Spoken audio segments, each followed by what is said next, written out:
할렐루야. 아침 묵상 시작합니다. 기도하겠습니다. 오늘도 하나님이 말씀이 우리 삶에 해석되게 하시고 말씀을 묵상할 때 하나님의 뜻을 알게 하여 주시옵소서. 모든 말씀 예수님 이름으로 기도드립니다. 아멘. 나는 전능하신 아버지 하나님 천지의 창조주를 믿습니다. 나는 그의 유일하신 아들 우리 주 예수 그리스도를 믿습니다. 그는 성령으로 잉태되어 동정녀 마리아에게서 나시고 본디오 빌라도에게 고난을 받아 십자가에 못 박혀 죽으시고 장사된 지 사흘 만에 죽은 자 가운데서 다시 살아나셨으며 하늘에 오르시어 전능하신 아버지 하나님 우편에 앉아 계시다가 거기로부터 살아있는 자와 죽은 자를 심판하러 오십니다. 나는 성령을 믿으며 거룩한 공교회와 성도의 교제와 죄를 용서받는 것과 몸의 부활과 영생을 믿습니다. 아멘. 우리 오늘 365장 함께 찬양하겠습니다. 마음속에 근심이 있는 사람 주 예수 앞에 달래어라. 슬픈 마음 있을 때에라도 주 예수께 아뢰라. 주 예수 앞에 달래어라. 주 우리의 친구니 무엇이나 근심하지 말고 주 예수께 아뢰라. 아멘. 우리 오늘 주시는 말씀 출애굽기 38장 1절에서 20절까지의 말씀입니다. 출애굽기 38장 1절에서 20절까지의 말씀 함께 읽겠습니다. 그가 또 조각목으로 번제단을 만들었으니 길이는 5규빗이요 너비도 5규빗이라. 네모가 반듯하고 높이는 3규빗이며 그 네 모퉁이 위에 그 뿔을 만들되 그 뿔을 제단과 연결하게 하고 제단을 놋으로 쌌으며 제단의 모든 기구 곧 통과 부삽과 대야와 고기 갈고리와 불 옮기는 그릇을 다 놋으로 만들고 제단을 위하여 놋 그릇을 만들어 제단 주위 가장자리 아래에 두되 제단 절반에 오르게 하고 그 놋 그물 네 모퉁이에 채를 꿰 고리 넷을 만들어 부어 만들었으며 채를 조각목으로 만들어 놋으로 싸고 제단 양쪽 고리에 그 채를 꿰어 매게 하였으며 제단은 널판으로 속이 비게 만들었더라. 그가 놋으로 물두멍을 만들고 그 받침도 놋으로 하였으니 곧 회막문에서 수종드는 여인들의 거울로 만들었더라. 그가 또 뜰을 만들었으니 나무로 뜰의 남쪽에는 세마포 포장이 100규빗이라. 그 기둥이 20이며 그 받침이 20이니 놋이요 기둥의 갈고리와 가름되는 은이며 그 북쪽에도 100규빗이라. 그 기둥이 20이며 그 받침이 20이니 놋이요 기둥의 갈고리와 가름되는 은이며 서쪽의 포장은 50규빗이라. 그 기둥이 열이요 받침이 열이며 기둥의 갈고리와 가름되는 은이며 동으로 동쪽에도 50규빗이라. 문 이쪽의 포장이 15규빗이요 그 기둥이 3이요 받침이 3이며 문 저쪽도 그와 같으니 뜰 문 이쪽 저쪽의 포장이 15규빗이요 이 기둥이 3씩 받침이 3씩이라.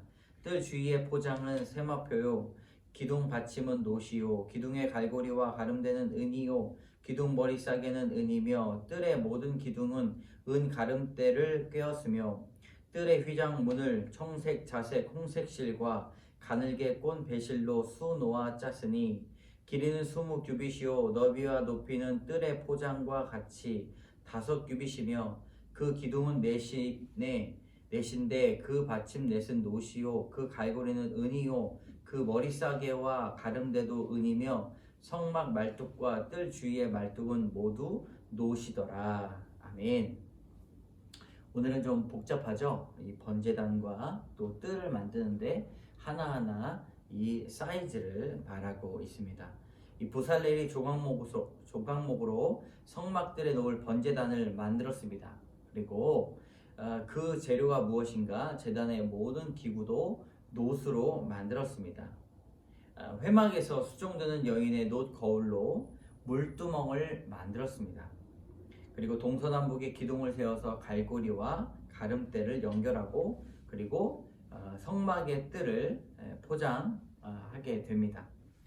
자, 오늘 이 말씀 안에 어떤 예수 그리스도의 형상이 있을까? 우리 신앙에 어떤 목표와 귀한 이미지가 있을까? 한번 보면 좋겠습니다. 첫 번째로 놋 번제단 위에서입니다. 번제단은 조각못에 놋을 입혀 만든 것입니다. 그리고 이 번제단은 아침부터 저녁까지 희생제물을 태우고, 불이 항상 가까웠죠. 그리고 죄사함을 받고자 제물의 피가 뿌려지는 곳입니다. 이 피를 왜 뿌린다고 했습니까? 번제단도 거룩하게 되어야 된다. 그러므로 이 그리스도의 이 보혈을 생각하는 것이죠. 모든 곳에 이 생명이신 이 피를 뿌려야 하나님의 거룩을 옷 입을 수가 있게 되는 것입니다. 이렇게 피가 뿌려진 번제단이 바로 죄로 인해 단절되었던 하나님과 우리의 관계가 회복되는 곳이다 라고 말씀드릴 수가 있습니다. 지금 생각해보면 어떤 그 신약시대의 이것과 겹쳐지게 됩니까? 바로 예수 그리스도의 십자가의 처형인 것이죠. 번제단을 우리는 형상화할 수가 있습니다. 예수 그리스도께서 어린 양이 되셔서 그곳에 십자가에 못 박혀 죽으심으로 우리의 죄를 사하시고 우리를 하나님의 나라에 하나님과 화평케 하셨다. 이 번제단도 마찬가지입니다. 차이가 있다면 번제단은 반복됩니다. 그러나 예수 그리스도의 이 보혈은 그리스도께서 죄가 없으시기 때문에 이 영원토록 그 언약이 지속이 된다는 것이죠. 그러므로 하나님과 화목하게 된 이유는 우리 그리스도께서 우리에게 오셨다. 이처럼 나의 삶이 예수님을 따라 번제단 위에 희생의 피가 뿌려지고 온전히 불살라질 때 죄사함을 받고 하나님의 관계가 회복이 된다는 것이죠. 우리 적용 질문, 나는 고난 속에 금세 불살라질 조각목 번제단입니까? 아니면 불같은 고난에도 능히 견디는 놋으로 싼 번제단입니까? 고난 가운데 우리는 믿음을 불태워 드리는 경우가 있는데, 고난 속에서도 믿음을 지키고 또 타지 않는, 능히 고난도 견디는 이 놋으로 싼 번제단이 되어야 할 것입니다. 한번 생각해 보시면 좋겠습니다. 자, 여인의 거울에 만든 물두멍입니다. 이 물두멍은 회막에서 봉사하며 수종드는 여인들이 쓰던 이 녹 거울입니다. 다른 사람이 쓰던 것이죠. 그런데 이게 어떻게 거룩하게 될 수 있을까? 하나님 앞에 드려질 때 그게 거룩하게 됩니다. 자, 물두멍은 제사장이 성소에 들어가서 임무를 수행하기 전에 손과 발이 깨끗이 씻기는 곳인데, 어떤 사람 물두멍이 크고 어떤 사람 물두멍이 작게 이렇게 상상 속에서 해놓습니다. 근데 직접 가서 보니까 생각보다 이제 크더라고요. 이렇듯 각 가정이나 공동체의 영적인 재상인 내가 먼저 정결해져야 된다. 그래서 이제 손도 씻고 또 몸도 씻고 얼굴도 씻고 손과 발이 씻어지는 이 물두멍이 매우 귀하게 여겨집니다. 여러분, 우리 인생의 물두멍이 무엇입니까? 예수 그리스도 앞에 드려지는 것, 그것이 바로 회개 기도, 날마다 말씀의 거울 삼아 우리의 삶을 되돌아보는 것, 물두멍처럼 다른 사람의 죄를 씻어주고 쓰임받는 인생입니다.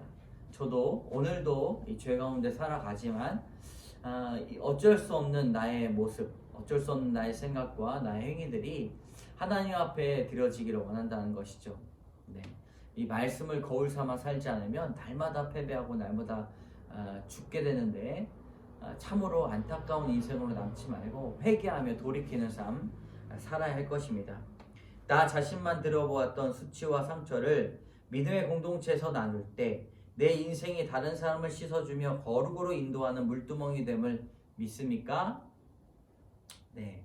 공동체 이제 내년에 우리가 목장을 시작하게 될 텐데, 이 목장, 이 가정교회, 이 의미가 무엇인가? 그곳에서 드려지는 이 모임이 예배이고 또 교회다라고 볼 수가 있다는 것이죠. 충분히 그리스도로 말미암아 우리가 죄가 고백이 되면 죄심을 받고 또 다른 사람을 씻어주고 거룩으로 인도하는 물두멍과 같은 이 교제의 장이 될 수 있다는 것이죠. 자, 말씀의 거울 김혜정 씨의 묵상 간증. 저희 오빠는 화장품 사업으로 큰 돈을 벌었습니다. 저는 오빠를 돕고 따르던 사람들과 함께 오빠의 한 사업장을 인수하여 내 생각대로 결혼했습니다. 결혼 3년 차에 아들 낳고 집도 사고 사업장도 번창하였는데 남편과의 작은 갈등으로 이혼하게 되었습니다. 당시 18개월이었던 아들을 보며 아들을 이혼 가정에서 자라게 한다는 상실감에 매일 죽음을 생각했습니다. 이후 이민을 준비하던 어느 날 교회 종소리에 이끌려 교회를 인도함을 받았습니다. 그리고 그곳에서 저는 하나님을 모른 채 내 생각대로 살았던 것이 죄임을 알게 되었습니다. 그렇게 예수님을 인격적으로 만난 지 1년 만에 당시 사별하고 어린 딸과 살고 있던 지금의 남편과 재혼했습니다. 저는 겁이 많고 예민한 아들에게 매를 많이 들어 훈육해 왔습니다. 그러다 재혼한 남편과의 사이에서 셋째가 태어나면서부터 아들은 오락실을 전전하며 집에 잘 들어오지 않았습니다. 그때 저희 부부는 일과 환경에 변화를 주고자 아이들 데리고 도시를 떠나 시골로 이주했습니다. 방황하던 아들도 그곳에서 중학생 시절을 조용히 보내는 듯 하였습니다. 하지만 고등학교에 진학한 아들은 무기력증으로 또다시 방황했습니다. 그러던 중 저희는 말씀 공동체에 속하게 되었고 아들은 공동체 지체들의 기도로 어렵게 대학에 들어갔습니다. 아들은 휴학 후 군대에 간다며 집으로 돌아와 그동안 표현하지 못한 분노를 쏟아내기 시작했습니다. 내 방식으로 아들과 딸을 양육하기에 딸은 친이모네로 떠나버렸고 아들은 공동체의 도움으로 신경정신과를 다니며 분노와 강박에 대한 치료를 받았습니다. 내 생각대로 살았던 죄인의 날들이 말씀으로 해석되니 딸이 집을 떠난 일과 아들이 아프게 된 사건이 내 삶의 결론임을 인정하게 되었습니다. 이제는 작은 것도 공동체에 물으며 하나님이 명하신 대로 살 수 있도록 매일 말씀의 거울 앞에서 나 자신을 돌아보며 회개하고 있습니다. 자신이 죽은 뒤에 제사 말고 예배를 드리라고 하신 친정아버지의 유언을 따라 저도 주님이 제게 맡겨주신 세 자녀에게 믿음을 보여주는 인생길을 걷겠습니다. 아멘. 이 김혜정 씨의 인생이 참 고난이 많이 있다는 사실을 우리 알 수가 있습니다. 그들에게 자녀가 있었는데 자녀들도 부모들의 이 책임감 없는 신앙 때문에 참 큰 고통을 받았습니다. 이제라도 끝까지 맡겨주신 새 자녀에게 믿음을 보여주는 그 인생을 걷겠다라고 하는 이 간증이 얼마나 귀한지 모릅니다. 해 아래 죄 없는 사람은 없는 것이죠. 그리고 수치 없는 사람은 없는 것이죠. 우리가 손가락질보다 이 가정을 위해 기도하고 많은 사람들이 이런 아픔을 갖고 있다는 사실을 알고 교회가 너른 마음으로 그들을 잡아주고 또 세워줘야 할 것이다 라고 생각합니다. 적용. 그 아들의 입대에 관해 아들이 말하기 전에 제가 먼저 말하지 않겠습니다. 두 아들이 화낼 때 즉시 미안해라고 말하겠습니다. 그들의 영혼을 위해 그렇게 세심한 배려를 하고 있다는 사실을 알게 되는 것이죠. 기도하기. 함께 기도하겠습니다. 아직도 연민과 수치와 상처를 드러내지 못한 채 나 자신만 들여다보는 놋 거울 같은 저를 불쌍히 여겨 주옵소서.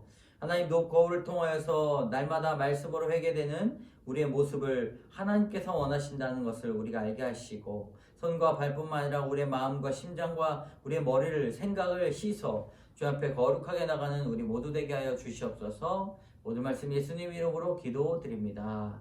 아멘.